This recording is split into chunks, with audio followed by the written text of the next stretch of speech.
she told me to take off my hijab. Don't want to take it off, you cannot come to class tomorrow. People who wears religious attire in that school usually did not do good academically. Hi, my name is Fathia. I'm a master's student at the Human Rights Studies program at Columbia. When I was 17 years old, my rights to manifest religion and access to education was violated as I was expelled from the school I attended only because the hijab I wore. I was expelled because of my hijab on my very first day of school during my exchange program in Madrid, Spain, my first time being so far away from my family. I did not know any Spanish at that time. I was very shocked. I was still 17 years old, and I never knew that my hijab could become a problem for me in accessing education. I was firm that I did not want to take off my hijab because even though I was only 17 back then, wearing the hijab was already my own choice. I didn't get forced to wear it by anyone else, so I did not want to take it off. So that's why I created a petitions on Change.org and create a campaign video with the hashtag asking Fathia to remove her hijab is discrimination.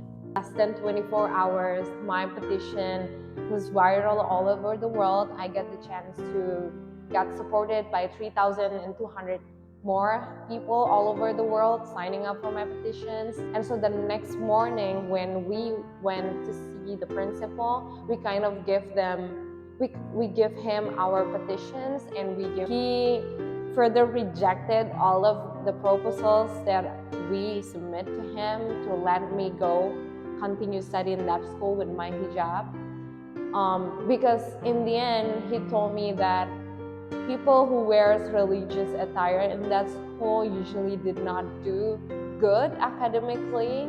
My mom asked me if I wanted to go home, but I knew that if I go home I would lose this fight. And for so long we've been limited.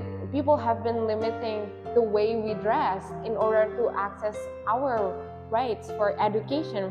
Well, at the end of the day, I still get expelled.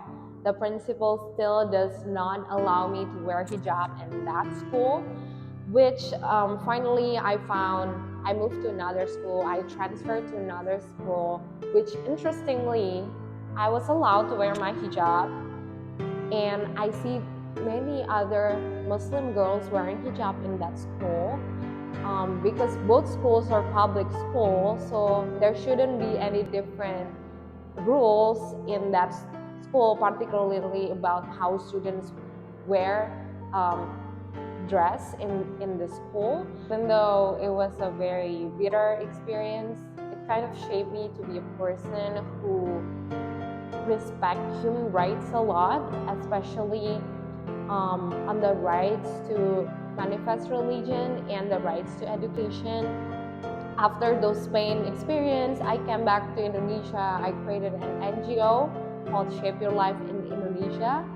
So we empowered the underprivileged students and students who lived in marginalized area so that they could continue their educations until higher education. So everybody should be aware of their rights, and if somebody says the opposite, you have to be able to speak up for your rights and don't hesitate to seek support from someone else. So for all women and men, if you're experiencing any discriminations alike, please don't hesitate to reach me out on Instagram, on LinkedIn, or my email at Fathia, and I would be very happy to help you and support you to go through this.